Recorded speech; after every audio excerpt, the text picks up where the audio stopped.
Então, gente, muita gente aí comentando que o Biden deu luz verde para Israel em relação à operação terrestre em Gaza.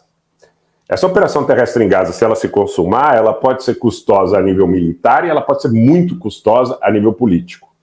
E eu acredito que tudo que se tenta construir hoje em relação a elementos para mitigar os danos que estão sendo causados tem esse componente fundamental do esforço de sedução da opinião pública. É fundamental. Primeiro, a cenoura, depois o porrete. Por quê? Porque primeiro tentam te convencer de uma tese. Depois, se você eventualmente discrepar daquela tese, você passa a ser atacado impiedosamente, né? O que está completamente não conforme, não só com a legislação brasileira, como com as balizas esperadas do mundo em 2023. Lamentavelmente, nós não tivemos um acordo no Conselho de Segurança da ONU.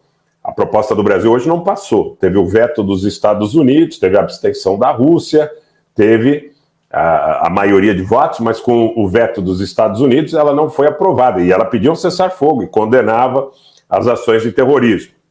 Mas não passou. Assim como a da Rússia não passou ontem, a do Brasil não passou hoje, e o cessar-fogo parece muito distante. Se o Biden teve uma derrota política em relação ao mundo árabe, em Israel, ele fez as seguintes declarações, que eu acho que são importantes também, para remarcar o conteúdo desta proximidade dos democratas nos Estados Unidos, que em algum momento foi questionada em relação a Israel, mas ele disse que Israel não está sozinho, ele disse que a questão da segurança, da assistência de segurança para o Estado de Israel será sem precedentes. Ele disse que será uma assistência que fortalecerá ainda mais a capacidade de guerra de Israel. Ele disse isso ao Netanyahu, que teoricamente não é próximo a ele. Eu já vejo o Trump aí fazendo alguns comentários desairosos em relação ao Netanyahu, que outrora era um dos seus mais próximos aí, elementos de sustentação política.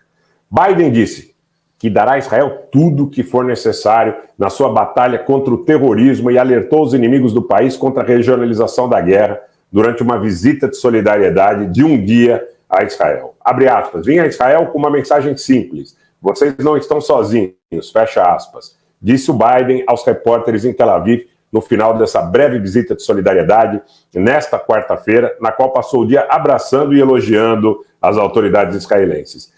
Abre aspas, enquanto os Estados Unidos resistirem e permaneceremos para sempre, não deixaremos você ficar sozinho em Israel, disse Biden, fecha aspas, né?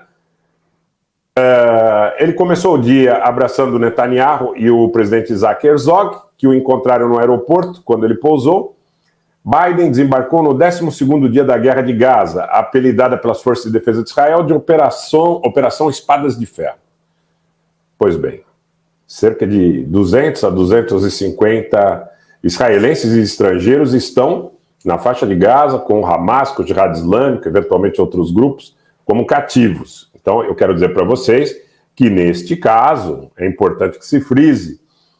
A situação é diferente em 2014, é diferente em 2019. Em 2019, se não me falha a memória, só o Gilad Shalit, soldado israelense, estava na mão dos palestinos do Hamas. Ele foi trocado por 1.000 prisioneiros palestinos em Israel. Hoje você tem 7.000 prisioneiros palestinos em Israel e os palestinos têm 230 a 250, estima-se, né, esse número, entre israelenses, estrangeiros, civis e militares, cativos em suas mãos na faixa de Gaza. Isso é uma diferença muito grande. Isso é uma diferença muito grande.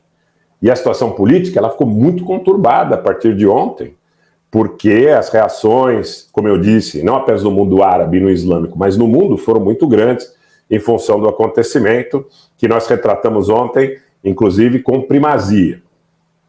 Não há ainda uma conclusão em relação ao número de mortos, mas aparentemente, segundo declarações dos palestinos, o número de mortes é próximo de 500.